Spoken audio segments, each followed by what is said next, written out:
पटरी गई है ना, उसको हम लोग कहते हैं रेल।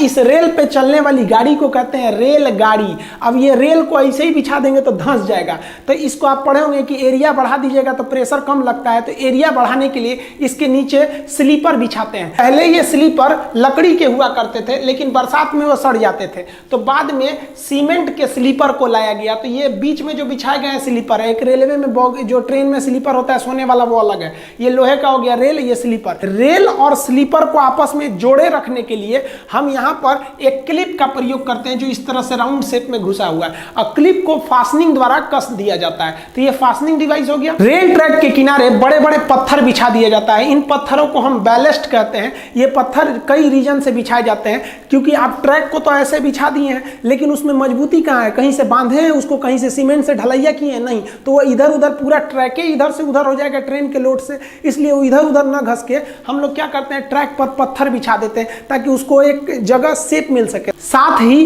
पत्थर बिछा देने से ट्रैक के नीचे की मिट्टी बरसात में खिसक के नहीं निकलती है, वरना दुर्घटना हो जाएगा। बैलेस्ट बिछा देने से इस ट्रैक पर जंगल झाड़ घास वगैरह भी नहीं निकलते हैं। लेकिन यह बैलेस्ट जो होता है ट्रेन की दबाव से नीचे से फूटने लगता है, जिसे बार बार मेंटेनेंस की जरूरत होती है। बैलेस्ट पर आप 200 किलोमीटर प्रति घंटा की रफ्तार से ज्यादा ट्रेन को नहीं ले जा सकते हैं, वरना बैलेस्ट कंपन करके हट जाएगा, ट्रैक से दुर्घटनाग्रस्त हो जाएगा। इसलिए इस बैलेस्ट की जगह पर हम कंक्रीट बैलेस्ट का प्रयोग करते हैं। पूरे सीमेंट की ढलैया कर देते हैं और उसी में ट्रेन को क्लिप फास्टनर से रेल को कस देते हैं। बुलेट ट्रेन चलाने के लिए आपको इसी कंक्रीट बैलेस्ट की जरूरत पड़ेगी। इस ट्रैक पर बुलेट ट्रेन ले ही नहीं जा सकते हैं। इस इमेज में देखेंगे तो बुलेट ट्रेन के आगे तो जो ट्रैक है उस पर तो बैलेस्ट पत्थर फेंका हुआ है। आप कहेंगे कि हम झूठ बोल रहे थे। देखिए, जब बुलेट ट्रेन स्टेशन पर खड़ी रहती है तो वहां पर बैलेस्ट बिछा सकते हैं, क्योंकि स्टेशन के पास स्पीड ज्यादा नहीं होती है या डिपो में स्पीड ज्यादा नहीं होती है। लेकिन आगे के लिए आपको इसे कंक्रीट देना ही पड़ेगा।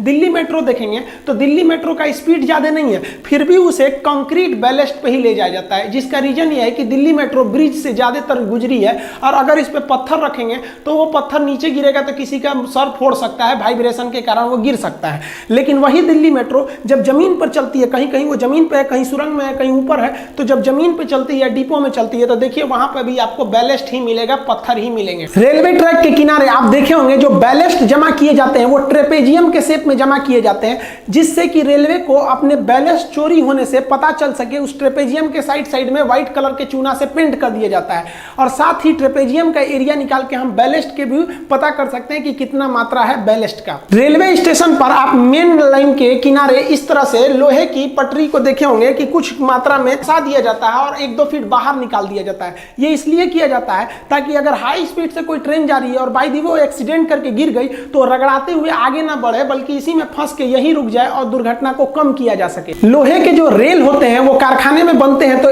10-20 किलोमीटर लंबे नहीं बनते, वो सेक्शन टुकड़े में बनते हैं। उन्हें हम वेल्डिंग करके जोड़ देते हैं। पहले थर्मल वेल्डिंग से इसे जोड़ा जाता था। फिजिक्स के चैप्टर वेल्डिंग में हम आपको पढ़ा देंगे कि कितने तरह की वेल्डिंग होती है। इस